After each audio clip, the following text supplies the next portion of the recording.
myself third.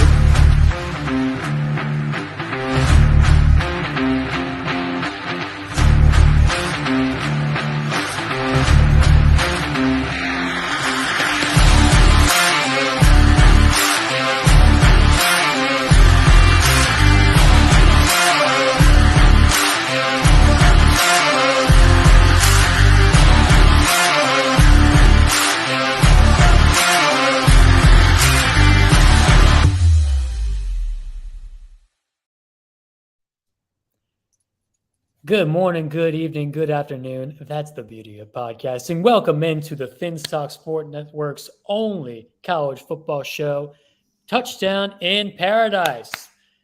I'm Justin. I'm Pete. I'm Joe. I'm Russ.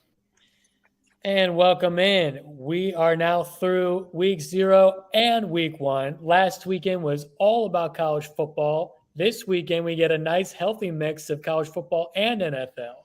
But we're a college football show first, so we'll save the NFL talk for later. Welcome in, guys. What an opening weekend. First, I want to hear from y'all. What was your favorite part of this weekend? Let's start with Russ. Colorado.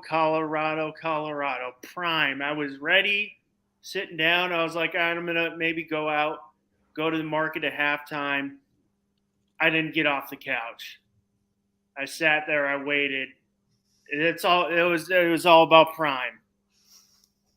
It literally was an amazing game. I didn't move, so it's a great way to kick off the season. Petey, your take. You know, I don't want to say the same dang thing, but I'm telling you, I was in Vegas this weekend, so the whole weekend was electric. But sitting there 9 a.m., filling out my bets, hearing everyone talk about what was going on. Everyone was at the sports book at the Wynn early to watch this game. I feel like a sucker. I took TCU. Literally after the first series, I think I texted you guys, this is a dog. Colorado's got this. And that's what happened. It was electric. Good for Prime, Cowboys legend. Good for Deion Sanders. Good for his son.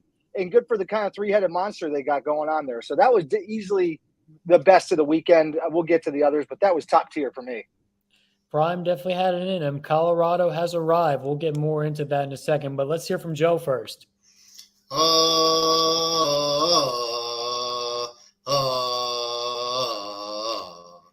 FSU, I called it.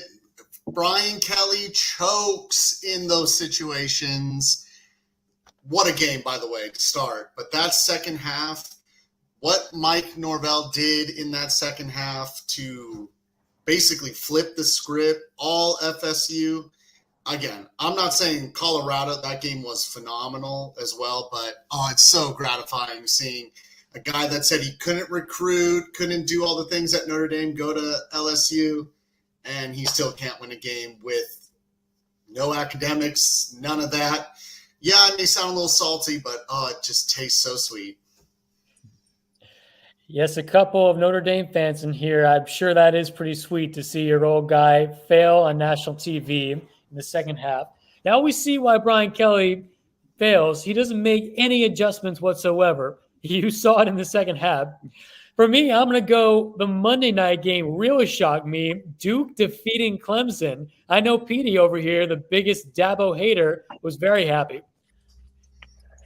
Yeah, I was jacked. I mean, I absolutely hate that guy. I've never liked him. It's not because we should have beat him back when we had Deshaun Kaiser and he was, coaching a much better talented team. I just don't like him. I've never liked him. It's kind of a cult down there. The dude makes like $10 million a year, was complaining about kids transferring and the portal and all this stuff. He's just weird. It's just weird. So anytime he loses, I can confidently say, suck it.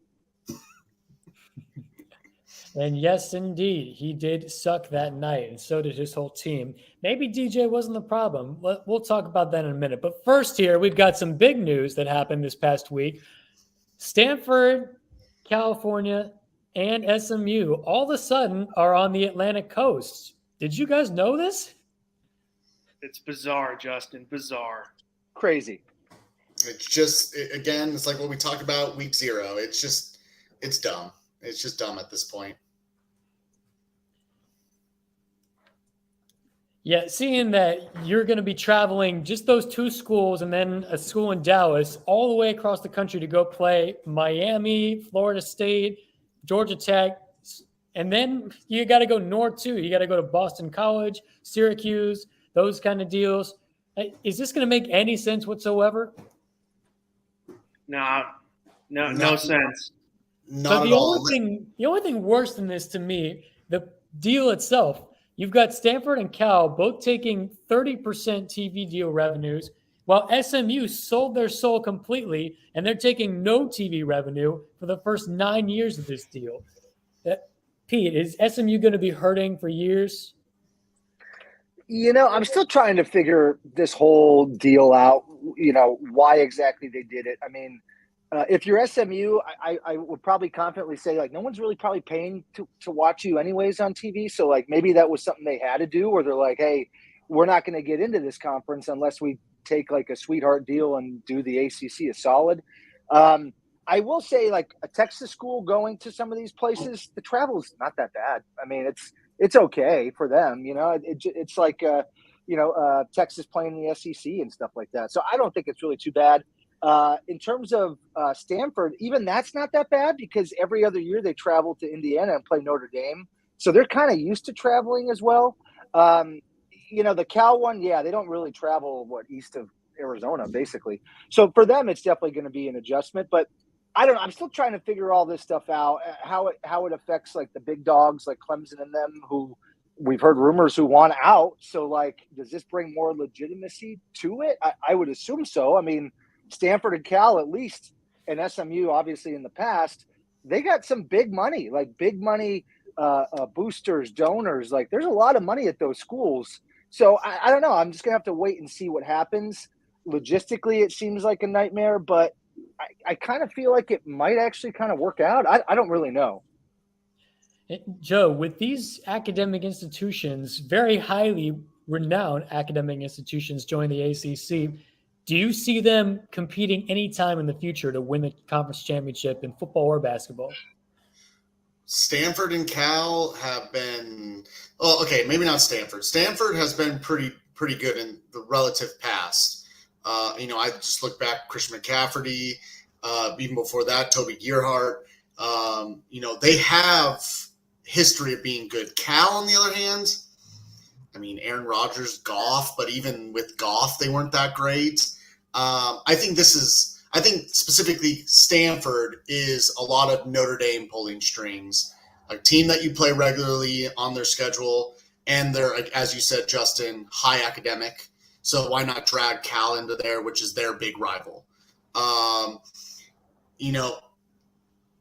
right now they are both awful. I would say they're in the cellar for the Pac-12.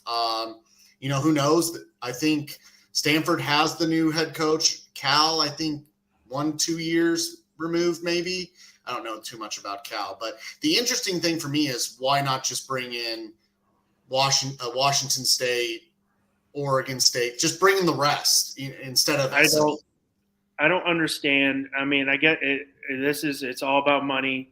Oregon State, they're far up there in Corvallis, but it's a good team, and they don't just bring football. You're bringing other programs. They got a top 10 baseball program that's won national titles in the last 10 years, multiple. And in the ACC, baseball's better, so that makes sense. So, I mean, I'm a baseball guy. ACC's great. Pac-12 baseball is great too. But it's just like I guess it is. Football is a big money, powerhouse. So that's what they want for. And you got Palo Alto and Berkeley brings a little more money than Corvallis or Pullman. Mm-hmm. A little more money. Yeah. Trying to be nice. And I'll jump in on this one and say those two teams, specifically Cal and Stanford, they never play in the Southeast ever. So maybe this is going to be decent for them in terms of recruiting, because I know that's why in the past Notre Dame would choose some areas to play, some schools to play, because they'd also want to recruit when they were in those regions of the country. So you actually might, if you're the ACC guys thinking, oh, wow, they're going to travel out here, they're going to do all this, they might actually be coming in there, especially if they beat you at your place. They might be pulling some of your recruits out of there who want to go, live on the West Coast. So I don't know. I weirdly think it could work out, but definitely a wait and see type of vibe. On that note, I do want to give Stanford kudos for coming to UCF a couple of years ago and getting their asses handed to them when they kicked our ass back in 2015 with Christian McCaffrey. So at least they made the return trip to Orlando. Cal this weekend did play at North Texas, so credit to them for going on the road. They did also go to Austin when Jared Goff was their quarterback in 2015. So that was a year where they did actually travel. Now, moving right along here, we still have all of that realignment coming in the next couple of years. But let's focus a little bit more on the Colorado Buffaloes. That was an entertaining game that we saw to kick off Saturday. And how do you guys feel about this? After the game, Deion is still running his mouth. The players are running their mouths all the time saying, nobody believed in us, but you believe now? We arrived. Now, Russ, is that going to get old pretty quick, or are you on the bandwagon? I'm on the bandwagon, Justin. Let's go. I'm watching Shador. I'm watching Travis Hunter. Was it Dylan Edwards? Travis Hunter playing both ways, making plays on both sides. It's amazing. Shador goes for, 5'10"? And was it Dylan Edwards, correct? Yeah. 4 touchdowns. I mean, defense wasn't all there at the time, but high scoring, lots of action. I'm on it. They come from HBCU. Most of those guys, was it 86 transfers? I mean, this is the world we live in now, and we'll see if he can keep this momentum going. But I'm gonna be tuned in every week. Pete, you mentioned at the beginning of the show, the first couple minutes of the game, you knew that it was over. Yeah, I low-key did. Like after TCU went basically 4 and out, and then Colorado just came down and was Shador was just dominating them. He was just, you knew right away he was seeing the field so clearly and making pinpoint accuracy passes. And that TCU defense, it didn't even matter if they got through the Colorado offensive line. He could get out and just make these passes or run. And it just seemed like it was kind of low-key. Obviously it got close, but it seemed like a little effortless to start. And I was like, oh, wow, okay, this isn't the same TCU that we saw at the end of last year. Now, I'm not even talking the national championship game, just in general at the end of last year, having a new quarterback, a bunch of new players. They lost a lot of guys. So there's a lot to be said there. But it just immediately in my stomach, I was like, wow, this TCU bet's over. They're done.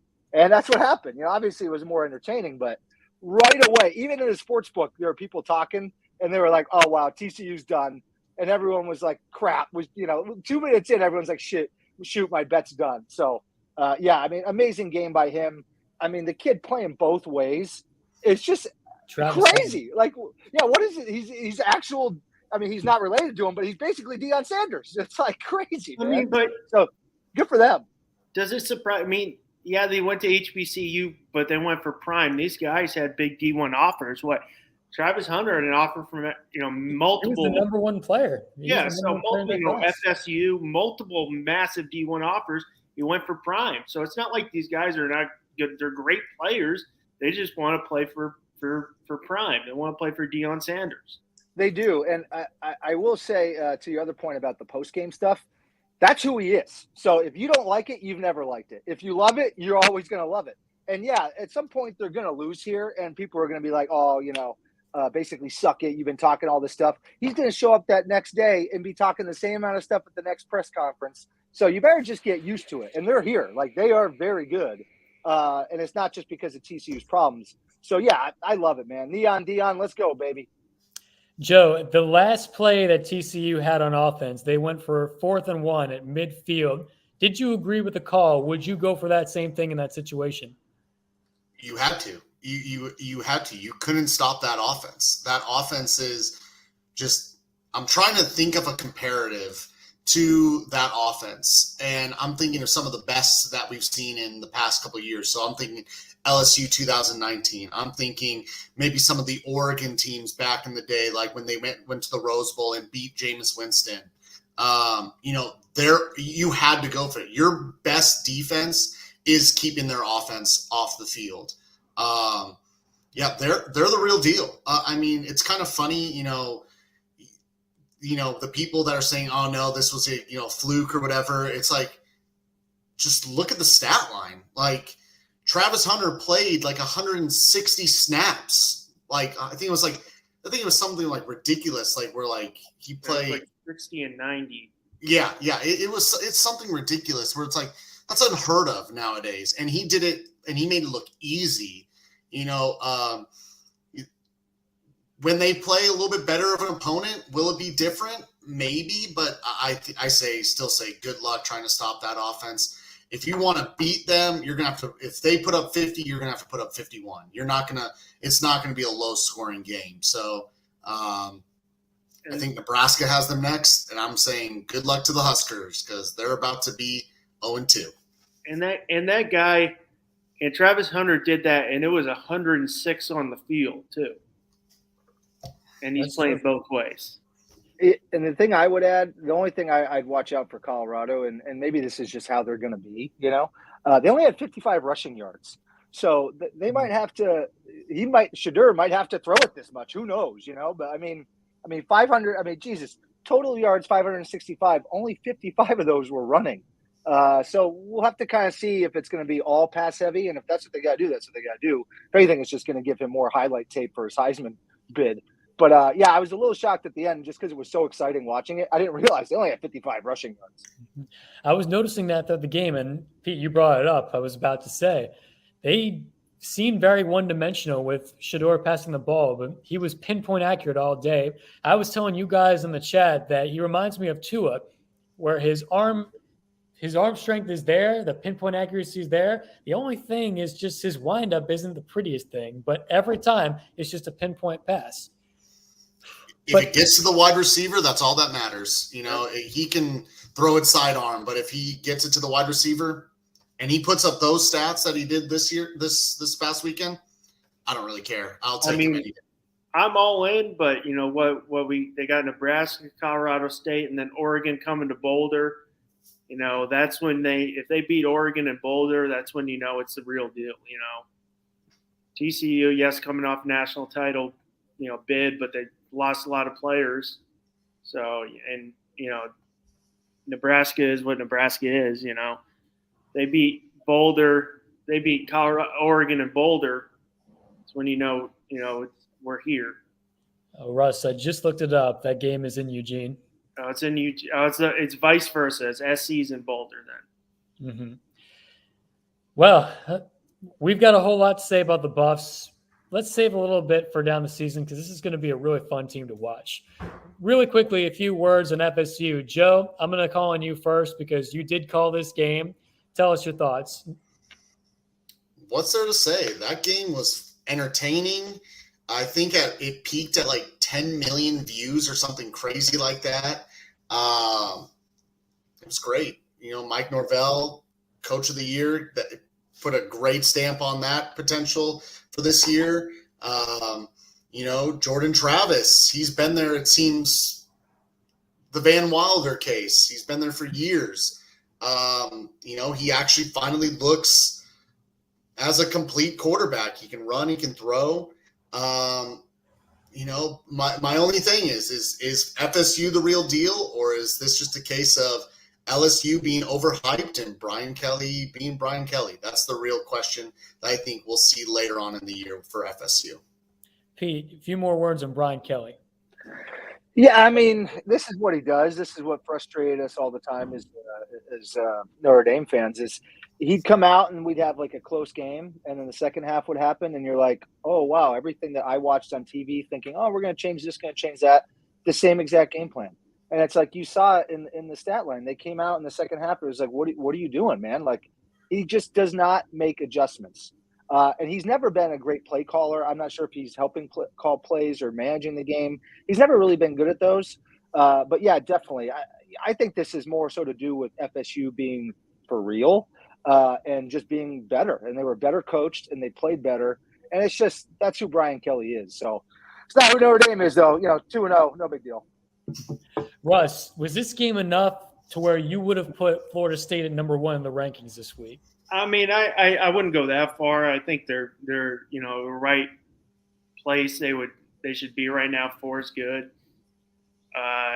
I mean, I agree with both Joe and Pete. I just, it's a close game going into half, and Brian Kelly made no adjustments, and FSU just blew them out. And FSU's got some pretty big transfers too. Was it Keon Coleman was looking really good. So I mean, yeah, we're going off of last year, but they picked up some big transfers, and it showed. And LSU, Brian Kelly didn't make any adjustments going to halftime, and it showed. And Mike Norvell did, and blew them out. It's crazy to think, though, just how far FSU has come in 3 years. Last 2 years, they've been just god awful, and now, I don't know if it's the transfers. I don't know if just things are clicking in for Seminoles, but yeah, they look legit. The 4 spot is perfect for them right now. And Keon Coleman, just a quick note, 9 catches, 122 yards, and 3 touchdowns. He was unstoppable that night. Staying in the ACC, just a few words from everybody here because we got to move on. Duke upsets Clemson in Durham, 28-7. Riley Leonard, the man with the wheels, 175 yards, 98 yards on the ground, and 1 rushing touchdown. Pete, is Clemsoning back? Clemsoning? Yeah, it's back. Also, they're dead. Season's over for them.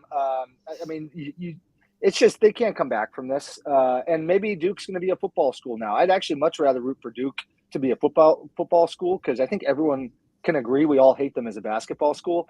So it was great to see them to beat Clemson. They haven't beat them since 2002 or 2004. It's been a long time, and that was back when Clemson was not good. So maybe that's coming back around. But yeah, go Duke. Dabo sucks, and take that $10 million a year and shove this L right up your butt. Russ, how much is this hurting Clemson with Dabo not embracing the transfer portal or NIL? I mean, that I think that's hurting them big. This is just the game we're living in now. You gotta accept transfers. You gotta, these kids are getting paid. I wouldn't say Clemson is dead. It's week 1. I would say, yeah, it's looking like that because they got a tough schedule. They still got Florida State here coming in a couple weeks. So got to play Notre Dame, and no team, has ever gone to the college football playoffs after losing 1. But they made a lot of mistakes. So it could just be the fact that a new offense coming in, maybe they just get clicking, but it's going to be a long, tough road. Joe, you had Duke as your sleeper the last couple of weeks, and now they're showing through. Tell me a little bit about this. Do you see them making the CFP? No, I don't see them making the college football. I think the ACC is just way too deep. I think they will, surprise some people like they did on Monday, but I think they will slip up. Their offense looks okay. I think it was more their defense and the fact that just Clemson – two possessions in the red zone and they fumbled twice. Like, you can't do that. You can't do that even if you're playing little sisters of the poor. Like, you're going to lose if you turn the ball over that many times. I will agree. I don't think Clemson is dead. I think, there's still a lot of season to be played, but I do agree with Pete that this loss is massive. You're talking about you got rid of DJ, you got rid of your OC, you bring in Riley, who is this, offensive genius mind, and their offense looked just awful. Like, they had no big plays. They looked like the same. They just fed Shipley the ball, and as much as that kid is a great running back, a decent defense is going to slow them down. So. I think this was, Duke just wanted it more, and I think they showed it. Guy couldn't get, asked his professor if I could turn in my homework late, and the guy said no. Hey, you gotta. It's the beginning of the school year. You gotta stay on them. Well, he said the linemen turned theirs in early, and I thought a lineman's job is to protect the quarterback. So what are those guys doing down there, dude? Throwing the quarterback under the bus. Yeah, under the bus big time. Dry, man, getting rocked, clothesline, man. Come on. Confirmed, not football guy, that professor. Yeah, He must be a basketball fan. he's a Coach K guy, so he doesn't like it. Nah, that guy sucks. But Mike Elko, good for you. Good for your team. We're on the bandwagon for this season. We can't wait to see how far Duke goes. All right. Before we move into our parlay, we've created a new thing here called the Russ Report as our scorekeeper of our parlays this year. Russ, let's hear the standings. All right, so this week we got Joe's on top at 8.5. Then it's me and Justin at 6, and then we got Pete down at 4, coming back from a sabbatical in Vegas. Joe kind of took us to the woodshed this week. Had a big week. We're gonna make a couple changes. Joe picked all 3, we're giving him the 3 points. I'm gonna change it to 2, so you get an extra half. But he gets his 3 this week. That's what I said. Your upset pick has to be a minimum 4.5 point dog. All right. So Okay. if you want him to cover, call cover. That's 2. You call him outright, you win. You get 5 points. But right.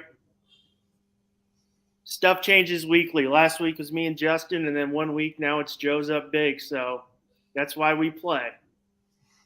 There we go. Thank you, Russ. First game in our parlay, Nebraska, Colorado, prime time versus Matt Rule, both first-year head coaches. Colorado's a 3-point favorite at home. Over-unders 59.5. CU is minus 162 money line. Nebraska plus 136. The PD parlay, let's kick it off. All right, I'm going to roll with Prime here. Keep the prime time going. I'm going to take the over at 59.5, and I am going to take Colorado to cover. It's only 3 points. So I'm going to take Colorado to cover. I'm not going to do the money. Well, I guess I will do money line. It's not too bad. So Colorado basically cover, money line, over. Let's go. Shadur's going to throw for 1,000 yards. Joe. The fact that I saw that they -3 by Colorado, I had to look at that again. That's ridiculous. I'm taking Colorado -3. I'm taking the over, and I'm taking the money line. Easy. It's at Colorado too. So first home game, that place is going to be insane. Like, honestly, Nebraska just don't even show up almost. I'll go next here. This is at Colorado. Nebraska didn't inspire anything watching their game against Minnesota last week. Yeah, first game, new coach. Yeah, on the road. I get it. Conference foe. This time it's a rivalry. So as much as I would like to say Colorado is going to win by 3 scores, and they very well might, it's still a rivalry game. You still got to keep that in mind. So I would say, okay, Colorado wins by 2 scores instead of 3. I'll take the Colorado spread. I'll take the over and the money line. Russ. I mean, I'm going all 3. We're all on the same page. I will throw out a little jab just in our group chat. Justin, I picked Nebraska my upset of the week. They lost by 3. Justin decided to kick it off on, was it Thursday night, throw a jab at me on my upset pick about Nebraska falling. Just will say his upset pick did lose 59, was it 19? So mine's not looking too bad. Russ, that wasn't as much directed at you. This was more clowning Nebraska themselves for blowing it again. Like I said in the chat, you can take Scott Frost out of Nebraska, but you can't take Scott Frost out of Nebraska. Yeah, but we're all on the same page here, Justin. We're all going cover, money line, over. Excellent. Easy pick. Yeah, on to the next. Next game here, Notre Dame at NC State. Notre Dame's a 7.5-point favorite on the road, 51 over-under, minus 310 for the Fighting Irish, plus 250 for NC State here. Let's start with Joe this time. I struggled with this one because I think, honestly, this may be the best defensive coordinator Notre Dame will see all season. I think NC State's defense is – still a work in progress, but, he's, a good coordinator, as well as the head coach and Armstrong were at Virginia a couple of years ago together, and they were putting up huge numbers before Armstrong got hurt. With that said, though, I'm taking Notre Dame 7.5. I'm taking the over, and I'm taking Notre Dame money line. I just think ultimately – the mistakes that we saw last week against whoever Notre Dame played last week. I move on, new week. That offense is just. Sam Hartman played a half and literally killed it. I had like 2 incompletions. Notre Dame all the way, money line over 7.5. Russ, let's hear from you. I just I'm just go the same sentiment as Joe. I'm looking forward to this game because this is the first true test they're going to have. But I'm going to cover the money line and the over on Notre Dame. And Pete. We're playing NC State, but it's more like ND State because we own the Carolinas. Notre Dame's going to dominate, but just to make sure that they cover, I'm going to buy maybe a point, get down to 6.5 in case they keep it close, so we win by a touchdown at least. I'm taking Notre Dame 6.5 over at 51. That's way too low, and Notre Dame money line. And a side note, in Vegas last weekend, no sportsbook was allowing you to bet the Notre Dame game. They had no lines available. Literally, I'm on the app, Action app, ESPN, all of them. They say the over-under was 49. I was sitting there like, oh, wow, I'm going to go down to the sports book. I'm going to bet the farm on the over. And what do you know? They had no available lines at the Wynn, the MGM, Caesars. Vegas is scared of Notre Dame's dominance. So NC State or ND State should be as well. Book it. I had to do my homework on this because remember Sam Hartman played at Wake Forest for 4 years, and he faced NC State every single time. He had pretty much 500 stats. He had 6 touchdowns and 6 interceptions, if I'm not mistaken, and he trails NC State 1-2 in the series. Why not stick with the 500 theme here? I'll take Notre Dame money line easy here, but here's how things go with NC State.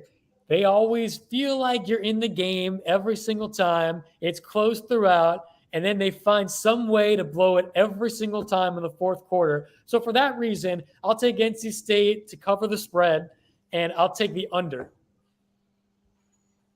So next game we have here, Oregon at Texas Tech. A little revenge factor here. Tyler Shuck, former Oregon quarterback, welcoming his former team into Lubbock. In this game, Oregon minus 6.5. The over-under here is 66.5. The Oregon money line here is minus 265 with Tech 215, plus 215. Russ, let's start with you this time. Oregon's going to cover. Oregon's going to take the money line. Oregon over. All right, I saw enough of Tech last week. That's right. Tech went on the road to Wyoming last week, a little Mahomes-Allen action in college, and they lost in double overtime, I believe it was. So, Pete, let's hear from you next in this game. Yeah, I think Bo Nix is going to be rolling. That game against Wyoming was pretty electric. I mean, absolutely crazy game. It might be a little draining for Tech to come back from that. But regardless, even if they had a week to prepare, I think Oregon's rolling. So I'm taking Oregon to cover. Bo Nix is going to go for 3, 4, maybe even 500 yards. Who knows? So Oregon to cover. I'm going to take that is a lot of points, but I think it's going to hit probably 70 plus. So I'm taking the over. Gotta love the over, and then Oregon money line. So all on Oregon. I love it. I'll take the Oregon money line, and I'll hit the over as well. Oregon's going to win this game by 3 or 4 scores, in my opinion. Joe, round us out. Do either of these teams play defense? Oregon might. Oregon might. I don't know yet. They may put a team out there during defense, but do they really play defense? So, and then I agree, after losing the way they did against Wyoming, I don't see them. That's a deflating loss week 1. So I'm taking Oregon minus 6.5. I'm taking Oregon money line, and I'm taking the over. So we are all on the Ducks train. Love it. Going up north to a city I'm actually going to be in next week, Cincinnati at Pittsburgh. Pitt is a 7-point favorite at home. Over-under is 46.5. The Pitt money line is minus 298, and Cincinnati plus 240. I'll go first in this one here. Just looking at this game, Cincinnati's first game against a Power 5 opponent as a Power 5 team here. On the road, Pitt is a very dangerous place to play. I don't care who you are. Miami went on the road to Pitt a couple years ago, undefeated, left with a loss. Pitt was only 4-7 or something like that. So looking at this, I don't think I would pick the Bearcats here. I'll take them to cover. I don't think I'll take them to win. I'll go the Pitt money line, but I'll take Cincinnati to cover here. Let's go with Joe. Oh, man. Being a Xavier grad, I don't know if I could ever pick a Bearcat game. I hope they lose every single game. With that being said, though, that's basketball. Football, it's tough. It's at Pitt. Pitt is a gritty team. If I'm not mistaken, I think they have Phil Jakovic as their QB, who was once a Boston College quarterback, who was once a Notre Dame quarterback. I didn't really know how to feel about this. So I just simply went Pitt money line, and I'm taking the over. And that's right. And on the other side, we have former Florida, former Arizona State quarterback, now Cincinnati quarterback, Emory Jones, his 5th or 6th year in college. Pete, let's hear it from you. Yeah, I'm low-key shocked the under is so low. I mean, Pitt scored 45 in week 1, and then since he dropped like 66. Now, granted, it was like against Eastern Kentucky. But the over just seems too low, and even with these new clock rules where it just keeps running. So I'm going to smash the over. No trap. I don't see a trap. I jump over the trap. We're taking the over, hitting it hard. And low-key, I do kind of think Cincy covers here. So I'm going to take Cincinnati to cover, and we're going to hit the over. They don't have Luke Fickell as a coach, but I think Cincy can do it. And it's just a gut feeling. I have no other reason to do it, but gut feeling and the over. Scott Satterfield, now the coach at Cincinnati. Russ, round us out. All right, so I was split on this, and I was even split up until like the last 30 seconds. And I'm going with the over. I'm going with Pitt money line. And you know what? We're going with Pitt to cut. What was it? 6? We're 6.5, correct? It's 7. 7. You know what? We're going Pitt to cover 2. We're doing this for Darrelle Revis, baby. Newly just annoyed in the Canton. Jets legend. Welcome to Revis Island. Pitt legend. Let's go. A lot of legends from Pitt, including Darrelle Revis. Next game here. Ooh, this is going to be a shootout, in my opinion. Ole Miss at Tulane. Ole Miss comes in as a 7.5-point road favorite. Over under here is 65. Ole Miss money line minus 325. Tulane plus 260. Let's hear from Russ to start this one off. All right. So I'm going Tulane to cover. I'm going Tulane with the money line, and I'm hitting the over. This is my upset pick of the week. Lock it in. So glad I got here first. I'm going Tulane. All right. Day, new powerhouse in the ACC or AAC. AAC, excuse me. That's right. Tulane, reigning Cotton Bowl champions. Joe. All right, first and foremost, everyone can hear me? Yep. Yeah. All right, perfect. Just wanted to make sure. This is an interesting one to me because I just think of Tulane and them beating SC last year in the bowl game. With Ole Miss, another former USC coach, another former Nick Saban assistant. I just think again it's going to be a high scoring game. So really, I'm flipping back and forth on this one. Ultimately, I'm taking the over, high scoring, as well as I'm taking Ole Miss money line. This really is going to come down to whoever gets the ball last is going to win, in my opinion. This really could be a coin flip on whoever gets it. But I'll join Russ on the Tulane money line here. I think there's a lot of potential in that one, and I'm going to smash that over hardcore. Pete. The Lane train is rolling into New Orleans, and unless Lane Kiffin goes out and just shreds it up on a Friday night on Bourbon Street at Spirited or Lafitte, or maybe the Cat's Meow and does a little too much karaoke and can't call plays, I think the Lane train's going to dominate. I'm taking the over, and I'm also taking Ole Miss to cover. They're going to win by 2 touchdowns. Let's go, baby.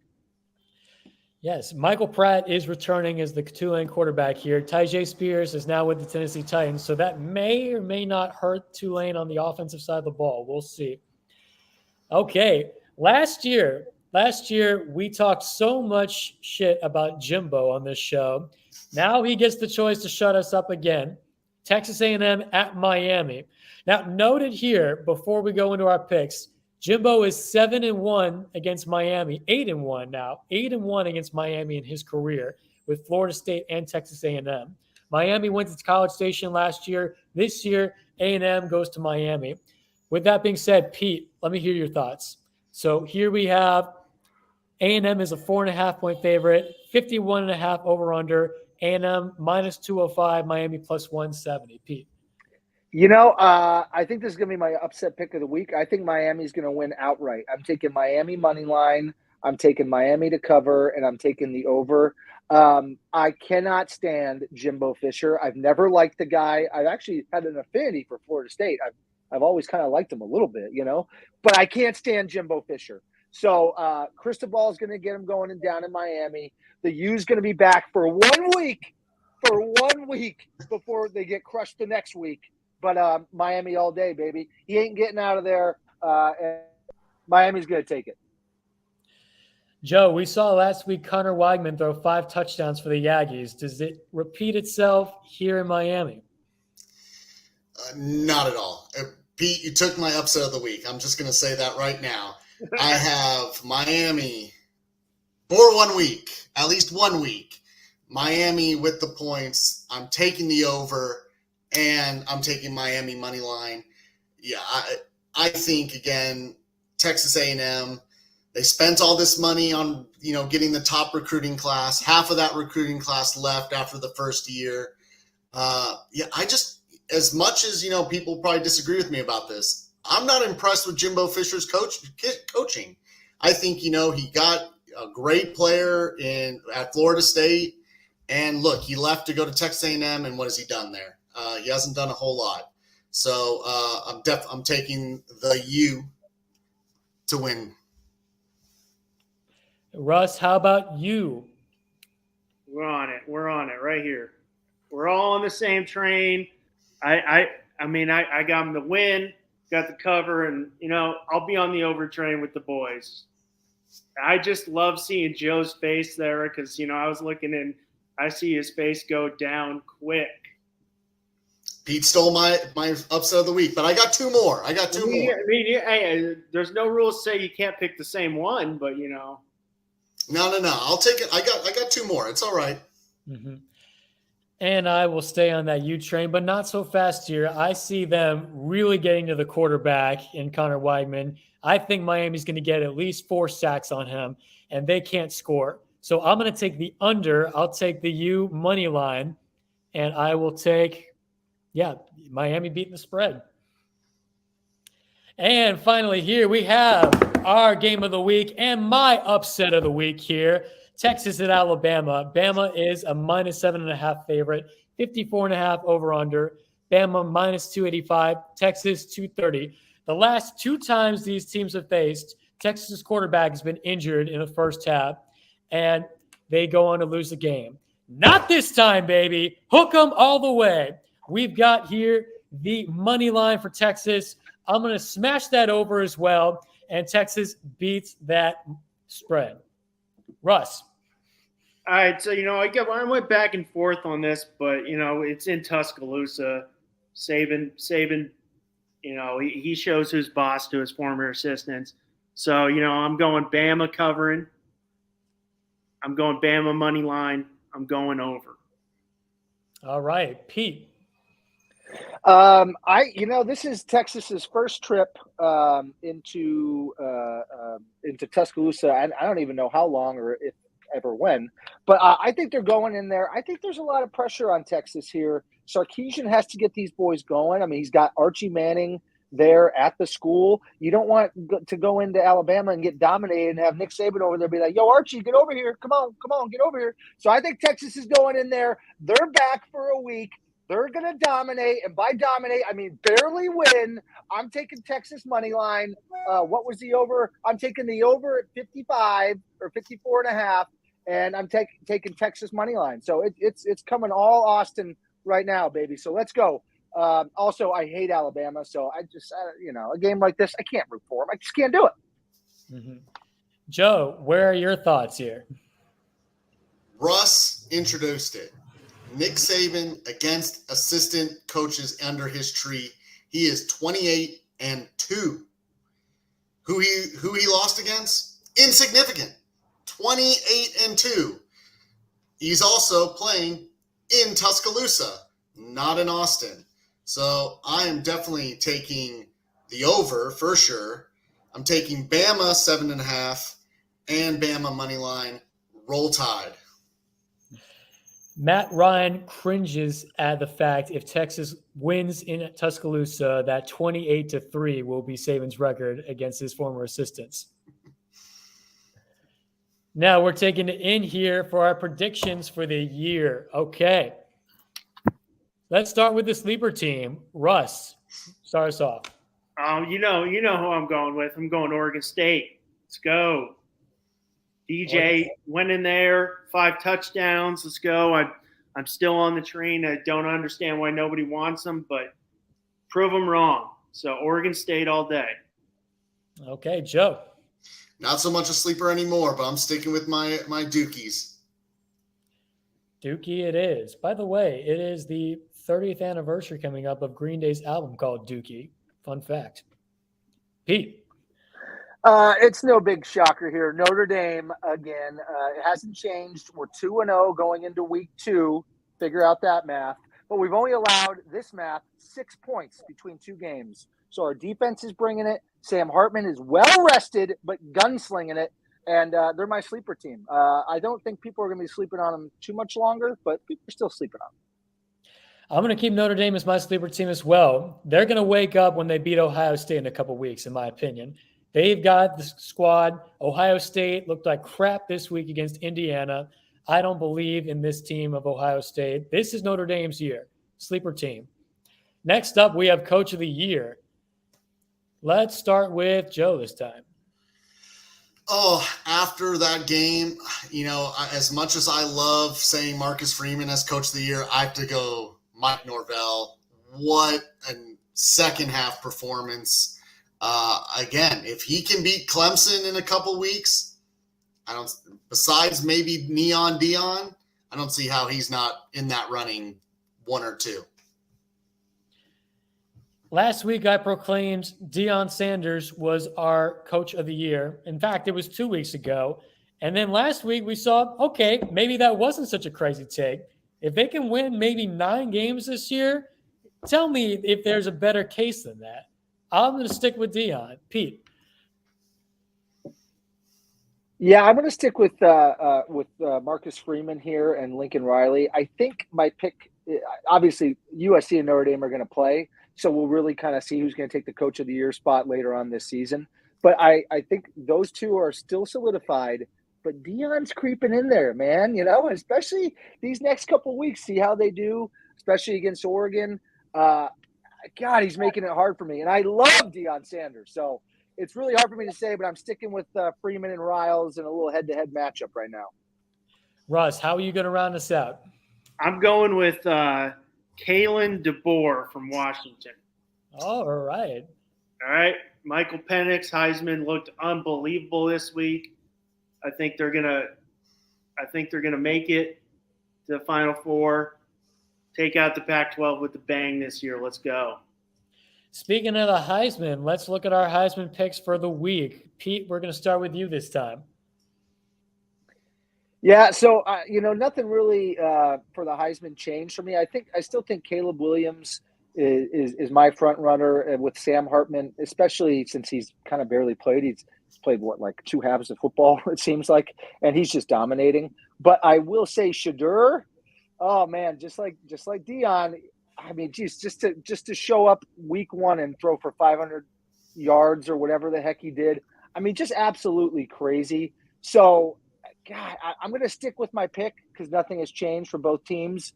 But in the next 2 weeks, I might have to change it to Shedeur because he was that electric. And I'm hoping he continues to be that electric because I want to watch Colorado week in and week out. Joe, let's hear your pick. So originally I was Sam Hartman, Caleb Williams. I got off that train. Travis Hunter, Heisman Trophy, First Heisman Trophy winner since Charles Woodson to be a both-way guy. Just a stud. A stud. Russ. Well, I'm sticking with Michael Penix. We all saw that performance up in Seattle. It's pretty amazing. I agree with Joe. Travis Hunter. I'm going to go with what he said. Put himself right up there. Shador. Let's go. All I'm going to say is this is going to be the most entertaining and probably the closest Heisman race we've seen in years, if anything, that we took away from this week one. If this season is anything like this week one going forward, I'm really excited for this. I've got Sam Hartman for now, but that could very well change. It'll all really come down to the Ohio State game. If he can win that game outright, throwing 3-4 touchdowns, then we've got a real shakeup here. But right now, Caleb Williams looks unstoppable. Michael Penix got the arm of God in that left hand. And Joe, Travis Hunter, both ways, mini Dion. This is just going to be so exciting. I can't wait. And here we have our CFP picks here. So I had my picks shaken up quite a bit this week. I'm going to go with the SEC. Georgia really struggled against Tennessee Martin in that first half, which leads me to believe, is Carson Beck the guy, or is it just first game jitters? Either way, Alabama didn't play anybody impressive, but they did look really impressive. Jalen Milroe, you proved me wrong, dog. You look great. You look like a mini Jalen Hurts out there. I'll put Bama in for now. Michigan, they've got a cupcake schedule. I think they're just going to waltz right in.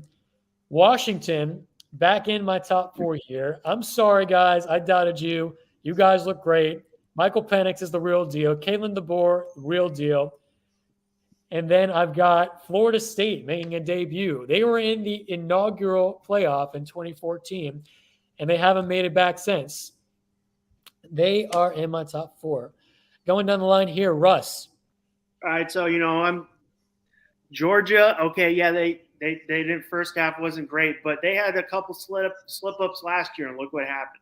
A couple close games, winning all, dominating. So Georgia's in there. Michigan looked great. Washington, no doubter, and FSU. And then Justin, quick question: you're putting Bama in there? I am putting Bama in there for now. Didn't you just call a Bama upset?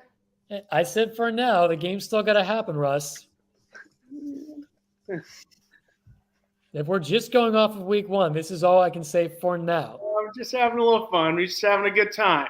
He's hedging his bet. He's a true gambler. Yeah, right. You got to know when to hold them. Know when Bring to a little fold money them. over there, Know when too, to walk away. just in case, right? And know when to run. Over to Joe. Yeah, mine really didn't change much. Alabama, Notre Dame, even though they didn't look good, I'm still taking Ohio State. Again, week one. Indiana, whatever. I think ultimately once everything gets rolling for Ohio State, they'll only have one loss in their schedule. That'll be against Notre Dame. And then my new one, I had Texas last week. I don't know what I was thinking. So I threw them out because I think Bama's going to just trounce them. And I put Florida State in there. I'm full on Seminoles. Let's go. And Petey, round us out here. So mine's going to change as well. I got Notre Dame, Georgia. Yeah, Georgia didn't look too good, but they're Georgia. They're going to be fine. Michigan, simply because the cupcake schedule. And then I'm taking out USC because Notre Dame's going to dominate them. I'm throwing Tennessee in there. I'm throwing the Volunteers. We're going to have 2 teams from the SEC, a Big Ten team and an independent team. So that's what I'm going with. I just can't have Notre Dame and USC when I know we're going to beat them, dude. I just can't do it, So Pac-12 is out. Mm-hmm. It could be really interesting, though, if USC only loses to Notre Dame and wins the rest of their games and the Pac-12 title game. That is something to watch. That's a good point. Before we wrap up here, I want to start a new segment called 3 Cheers for the Week. So, as our inaugural thing, 3 cheers. First cheer goes out to Fresno State quarterback and former UCF quarterback Mikey Keene. 366 yards, 4 touchdowns, 1 pick, and a comeback win upset on the road in West Lafayette against Purdue. Mikey, we love you, man. We're rooting for you. Group of 5 going on the road to West Lafayette. Purdue's a scrappy team. You got them. We're wishing you all the best at Fresno State. Next up here, second cheer, Tony Elliott in Virginia. This is the first time Virginia took the field since they lost their 3 players in a shooting last year. We're all rooting for Virginia. We want you guys to do well in spite of those young men who lost their lives way too quickly. It took a lot of strength to go back on that field, so shout out to you guys. And last cheer, third cheer here to the Oregon Duck. Oregon Duck here. Oregon won their game 81-7 against Portland State. And for those of you who don't know, every time they score a touchdown, the Oregon Duck does however many push-ups that Oregon has on the scoreboard. In this case, after every score, it ended up being 546 push-ups in that really heavy velvety suit against Portland State. So, third cheer goes out to the Oregon Duck. My man. Go Puddles. I don't think I could do that. That's just another day in the office, man. I'll do 1,000 tomorrow. With your upper dorsimus and the upper latimus. Yeah, exactly. Any final words before we wrap up? Russ. Fine. I'm just, I'm just pumped for the season. I mean, Deion kicked us off there, week 1, and let's keep it rolling. I'm great football and always love just sitting on my butt on Saturdays or, sitting at the bar, drinking a beer, watching college football. Pete. Yeah, I think the biggest takeaway I had, granted, I was in Vegas, so everyone's there gambling and watching the games, but just the excitement and how many different storylines this season. I feel like this season could really go any which way. Like, there could be so many things that happen. I mean, the way we're talking right now, 3 weeks from now, all of our picks might be screwed. So it's just electric, all this conference changing and all this stuff. I just think the more this stuff happens, the more we talk about, the more entertaining it is. At the end of the day, it's entertainment. And I think this season is going to be hella entertaining. So I'm really happy. I'm jacked. Joe. Okay, so first, my 2 sleepers of the week. I have Washington State beating Wisconsin at Washington State. They are getting 6 points. And then I know this probably doesn't count because it's below the 4.5. But I have Illinois beating Kansas at Kansas. They're getting +3. Illinois, are you kidding? They're going to run all over Kansas. But for our game, Washington State +6 against Wisconsin at Washington State. Regarding the season, I'm excited. Again, I think this is the first year there's not one big alpha dog. I think it's anyone's that really wants it. Pac-12 looks legit. ACC looks good. The SEC looks beatable, which when was the last time you've said that? And NFL's back. So let's go. Great time of year. This is the first year. Week 1, Pac-12 was 13-0 too. That's right. I had 2 picks loaded up, but I got my upset in first. The other one I was thinking was James Madison over Virginia. Second year in the FBS, but I got my upset in. Mm-hmm. Love it, guys. And it'll be interesting because I heard Kansas quarterback Jalen Daniels is coming back for this game against Illinois, which could make Kansas way more dynamic than we think. But Brett Bielema and crew, we saw last year they can be a really feisty, scrappy team. Let's see what he can do down in the Sunflower State. And for me, I can't wait. Like I said, this is going to be one of the closest Heisman races we've seen in recent years. It really could go to one of maybe 10 or 20 players right now on the playing field. So excited for the season. Football is back, baby. Thank you all for tuning in to the Finstock Sports Network and Touchdown in Paradise. I'm Justin. I'm Joe. I'm Russ. And I'm Pete. And we'll see you next week for some hot takes, our parlay picks, and some good overall banter. See you then.